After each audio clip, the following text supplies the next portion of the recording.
Hello guys, welcome to another of our video tutorial. Today we'll be discussing strictly about the strings method. Okay, so the strings method talks about all the attributes, all the characteristics that strings are known for. Okay, so today I'm going to be showing you so many cool stuff you can do with strings. Okay, just sit back and relax and enjoy the class. All right.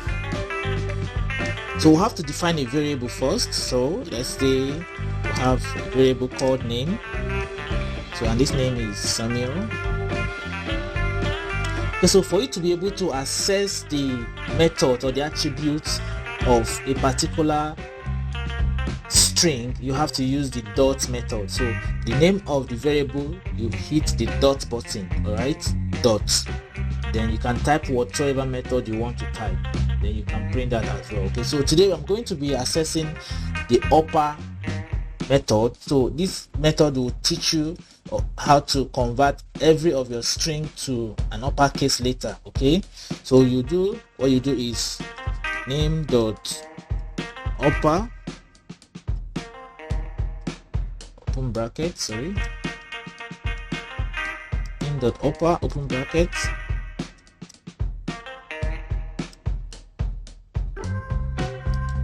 Okay, so this is the method for accessing all the characters here to be in uppercase letter. So what you will do is that you assign this to another variable. Let's say a. Let's assign this to a variable. Okay, so when we print our a, we'll have all the characters displayed as uppercase characters. Okay, so you can see here Samuel is displayed in uppercase letters, right? So that is the work of this upper. So what I'm going to do here is that instead of repeating all of this, what I'm going to be doing is to change the method. Okay, so I'm going to remove the upper here, then I'll use another of it called the lower. So what the lower does is the opposite of what the upper does as well. So what it does is that it converts everything that you have written here to a lowercase letter. All right, so when you run your program, okay, so you can see the Samuel here is written in lowercase letters, even with the S that has the uppercase format initially. So this is what the lower does. Okay, so the next I'm going to be talking about is the capitalize. The capitalize also, okay, let me say capitalize. Okay, so what this actually does is that it converts everything you have written down here to a lowercase letter except the first one. Okay, let's say Samuel is a programmer. Okay, so let's assume that this is what you have here. So when you have this capitalized as one of the attributes of these strings, if you print it out, what you're going to have is just the S as the one having the uppercase form. Okay, every other one will be converted to a lowercase. Like you can see here, the programmer is having P as an uppercase letter, but here it has been reconverted to a smaller case. So that is what the capitalize does. It only concentrates on the first character. All right, so even if here is a small letter, when you run it, it will convert it to an uppercase letter. Okay, so let's go to another one. The next one I'm going to be showing you is, okay, lest I forget, there are some other attributes that are not strictly for the strings.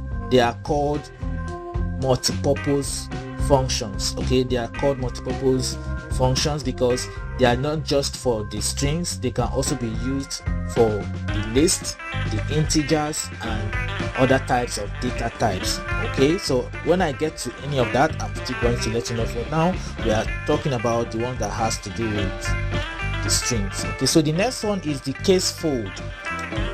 So what case fold does is more or less like what the lowercase format also does, because it will convert everything you have here to a lowercase format. Okay, so when you run your program, you're going to have everything you have actually seen here reconverted to smaller cases. Okay, so including the S and the P. Okay, so that is the same thing that the lower does. All right, so the next I'm going to also be talking about is the find. Okay, so let's assume that you want to know if actually there is a particular letter here. Let's say you want to check if there is an A here. So what you will do is to find it, and the index will be displayed to you. So you find it using the double quote, or the single quote, to indicate that you're actually searching for this particular character. So when you run your program, you have it displayed here. Now mind you have letter A here 1, you have it here 2, you have it here 3. Now you saw that it is displayed 1 here. This is 1 because what it does is that it checks the first of such characters. So this is the first of it here after the S. This S here is occupying index 0. So after index 0, the next index is index 1. So that is why the first letter index was displayed. Okay, so that is how you find it. So now if you also want to check if any particular letter here appears more than once, or maybe twice, thrice, as the case may be, now brings us to what I told you initially about multipurpose function. So I'm going to be using one of the multipurpose functions called count. Okay, so here what I'm going to do is I'm going to count the number of times this particular letter appears on this particular string. Okay, so when you run your program, you're going to get the particular number of appearance displayed. Okay, so you can see here 3 is displayed. It means that letter A or character A here appeared 3 times in this string. Okay, so if you can count it, you can also confirm this is 1, this is 2, and this is 3. Okay, so that is what count does. Okay, so let's assume you want to change this programmer to coda. So what you do is to use replace. Alright, so here what you do is that you have to use the first one. You have to write in the first one you have there already, then comma, then the one you want to replace with it. So the essence of this is for the system to know that this is actually what you want to replace, and this is what you want to replace it with. Okay, so when you run your program, you can see Samuel is a coder is what we have now instead of Samuel is a programmer. So you use the replace method. Alright, so the last but not the least is another multipurpose function that I'm going to teach you. That one is very sweet to also learn because you can use it for any other data type. Okay, so it is called the len function.